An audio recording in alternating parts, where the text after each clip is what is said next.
I look at January and I go, well, look, the goalkeeper's in now, fair play.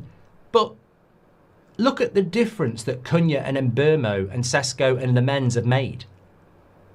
Get the midfielder in January that you should have got in the summer and see what happens. Because I think not doing anything in January could definitely be the reason we don't get top 5. And doing something in January can be the reason that we do get top 5. So I think that things need to happen. And to answer John's question, what defines being back? It's movable. It's always movable because ambitious, successful people and teams don't rest on we're back. Or if we do this, we're back. Successful, ambitious people go, this is the target. When we hit that target, we reassess and we go for another target. So when we're into 4th place, we don't just go, hey, here we are, everybody. Oh, shit, we're down to 10th. When we're in 4th place, we go, how do we go to 3rd? Let's do the things that make us go to 3rd. When we're in 3rd, how do we go to 2nd? And are we preparing for that? What I'd be doing if I was running Manchester United, I'd be going, we're in 6th. I'm already putting things in for us to go to 3rd now. You know, don't wait. We all know January's going to happen. Not back, says Dan O'Connell. Remember, it was only a couple of weeks ago we were pants and people were calling for Amrim's head. We're one bad result away from that again. It's a volatile... milking the cow again. I need to stop doing that. I keep my hands behind my back. It's a volatile Premier League. That league table proves that. 1 week, you're one of the best teams in the league. The next week, you're getting beat. I mean, Brighton beat Newcastle last week and everyone was like, what a brilliant performance. Brighton had beaten Man City. We beat Brighton comfortably and Man City beat us comfortably. It's a volatile league. And what I mean by that is it is a roller coaster. It is a roller coaster. You know, Bournemouth are 2nd, Sunderland are 4th. We beat them comprehensively. I'd love to say we're not going to get beat by anybody and we're just going to keep rolling every week. And if we do, we will be 2nd. I mean, I will say this now. I was watching the Man City game this afternoon at the same time as Arsenal on That's Football. I was like, Villa deserved to win this game. And Brentford deserved to beat Liverpool last night. And I was like, there is a world, as weird as this sounds, there is a world where we do what we did under Ollie and Mourinho, where we finish in that weird 2nd place, where we're the 2nd best team in England, but we're a long way off the 1st team.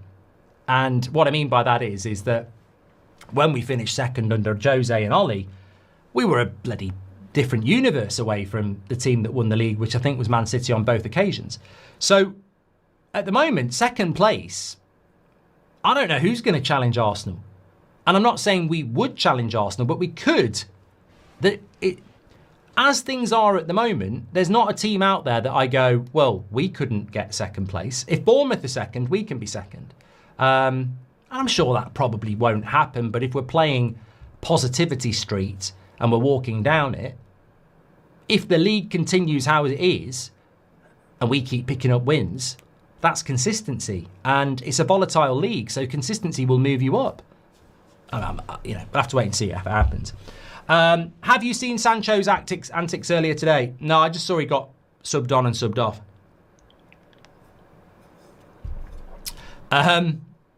Keel Robinson says, I was Amrim out. Now he's playing long ball, so he has my support. I never know with you whether you're being sarcastic, Keel, or not. Dennis says, not only will Forest park the bus, but the way Spurs played tonight, they had a very solid defence on the crosses. It will be tough against Spurs as well. I think you can catch Spurs, though, can't you? I mean, Spurs have lost to Bournemouth at home. Did they lose to... I feel like they lost to somebody else at home as well. You can get... Spurs don't worry me massively. They're like us sometimes, Spurs, but they're having a good season. Do you reckon this is our manager bounce? Thank you very much. Appreciate that. I have to be honest, Mark, says Faru. I suddenly don't feel embarrassed to look at the league table this weekend. Hopefully this continues. Only way is up. Just got to keep winning, you know. I think in this league table, draws don't help you. Losses don't help you. You just got to keep winning. And if you lose one, you've got to bounce back with 2. But we just got to stay in the mix. I think when I look at the league, I just look at it and go, isn't this nice? It's pleasant. still not where I want to be, but it's where I sort of said at the start of the season, I pitch United between 5th and 10th, and where we are at the moment is at the upper end of that. The last 2 weekends have been fantastic in the sense that it's become uncharted territory for United, well, certainly in the last 12 months, to have 2 good weekends in a row. We've scored 6 goals in 3 games, which is averaging 3 goals a game and 3 points a game, isn't it, in the last 2? Well, no, add Sunderland in as well. So 9 points from the last 3 games and 8 goals? So we're scoring goals, we're winning games, we're in a position of credibility. We're not being spoken about in the press as much as they want to talk about us. They can't in a negative way. It's nice. It's almost like we're just being left alone to enjoy our club, because the media don't like talking positively about Man United because it doesn't really sell. Arsenal doesn't really, positivity doesn't really sell in the media. They want the negativity, and we're not we can't be used for that at the moment. So it's a nice experience, and long may it continue.